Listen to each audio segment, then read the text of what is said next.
So I mentioned in a video I made on 7 writers I discovered following ideas backwards, some of whom I hadn't heard of, some of whom I'd heard of but probably would not have found trying to follow ideas forwards, that one of them was Herbert Spencer, who was hugely influential up through the middle of the 20th century, and then he sort of dropped off. And today, aside from a few libertarians, basically the only people who talk about him will blame him for social Darwinism, usually in the context of someone blames Darwin for social Darwinism, then someone else says, no, Darwin didn't invent social Darwinism, that's Herbert Spencer. And I mentioned in that video that I kind of suspected that Herbert Spencer might not have been a social Darwinist, at least as I understood it and had it presented to me. And so I got this book, and this is a selection of excerpts from his writing. And the author of the introduction to this book, the editor of this book and author of the introduction, does say Herbert Spencer was a social Darwinist. And someone in my comments also said, yeah, he was. But I think the critical thing is, was he... Because I basically had people present 3 different sort of ideas of social Darwinism. So one of them is that basically they treat it as the same as eugenics, which is honestly kind of sloppy because social Darwinism and the other 2 ideas are basically government does nothing and eugenics is government does a lot. And certainly in this book, he fiercely condemns eugenics at a time when the eugenics movement wasn't really mainstream. So that one obviously doesn't apply, but there are 2 other interpretations of social Darwinism I've seen, and I can see if you squint where people would get that, and it's possible that he was genuinely social Darwinist the way that people have presented it to me in his other work. But what I'm seeing in this book, I think it's more likely that you're seeing people sort of misrepresenting his views. So one of the versions of social Darwinism, probably the best known one that I hear, is basically the idea that we should just let the poor starve because otherwise they will just keep breeding and have more kids and then they'll still starve, which is a Malthusian thing. I mean, that was the argument Thomas Malthus made. And Malthus is someone else who is very influential, who I want to read at some point, and I'll have more to say on that, maybe even before I read it. But Spencer very much, at least in this book, he's not saying that, but he is saying something that, based on like people I know, I'm like, okay, I can see how people would get that reading, which is he is saying that government intervention to try to help the poor makes the poor worse off and makes society worse off, which is also very similar to ideas that Thomas Sowell has talked about in this book, Black Rednecks, White Liberals, and some of his other books. But I mentioned that I had put off reading this partly because I had sort of a negative impression of a Thomas Sowell reader, and partly because the people I sort of associate with have a negative opinion of Thomas Sowell as a pop writer. And there's actually an interesting connection to Spencer through Hayek that I want to talk about. So that argument that government action makes the poor worse off is not unique to Spencer, and it's not the Malthusian let the poor starve sense of social Darwinism that you hear. And then the other thing that I sometimes hear is basically it's group evolution, this idea that cultural groups will have a Darwinian struggle to conquer other groups, and Spencer does argue that happened as a descriptive thing, but he says it's a very bad, very unpleasant part of our history that hopefully we have passed behind. But as a descriptive phenomenon, if you look at world history, both past and what was going on in the present, it is clear that you had something like that operating.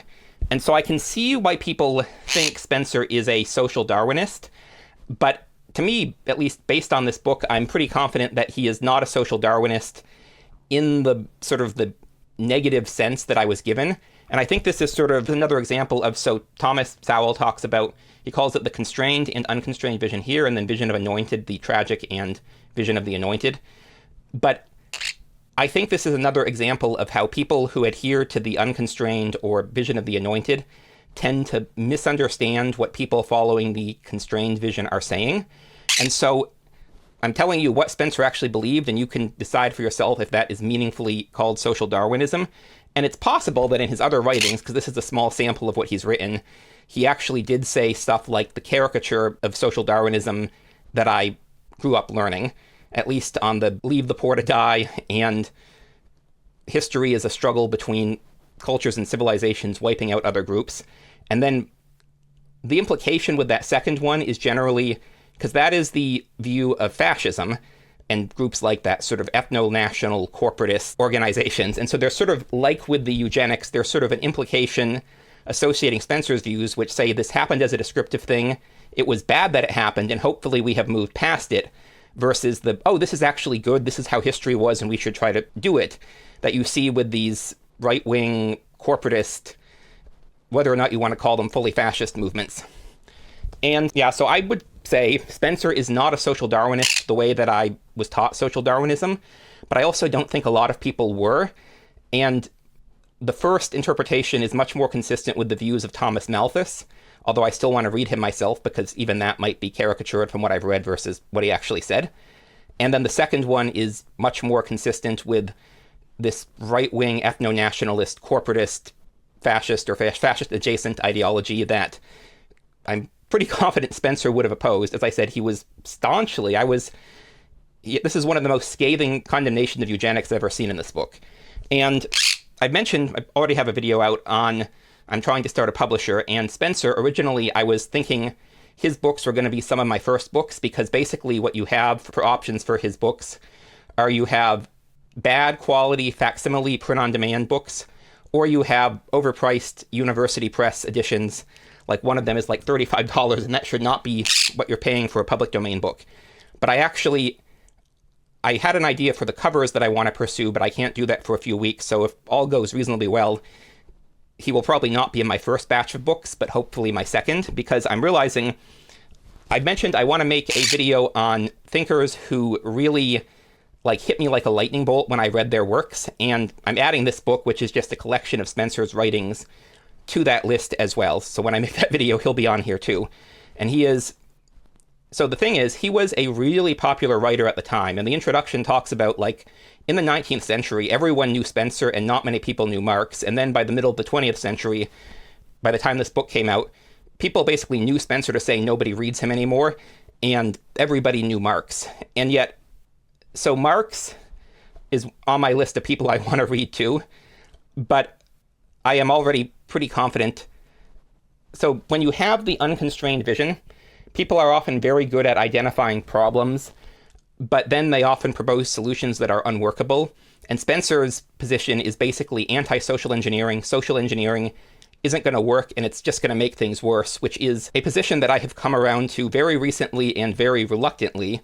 And I'm going to have another video on why did neoliberalism fail that sort of connects to that, because it would be nice if we could solve the problems that we face without trade-offs that fail to solve them for the most part while making things worse off. But in practice, that seems to be why. And the short version of the video I'm going to make on why neoliberalism failed is that even if you have policies that could work, by the time you're at the place that you have policy engineering, you have experts implementing them, and their incentives on how to implement them mean that they will not work the way they're supposed to. And you can watch my video on why I don't think a UBI will ever actually happen, like a real UBI, probably something called a UBI, as one example of what I expect to happen. What I'm making a prediction will happen, that if we see, at least in the US, something called a UBI, it will not be universal, and it will definitely not be livable.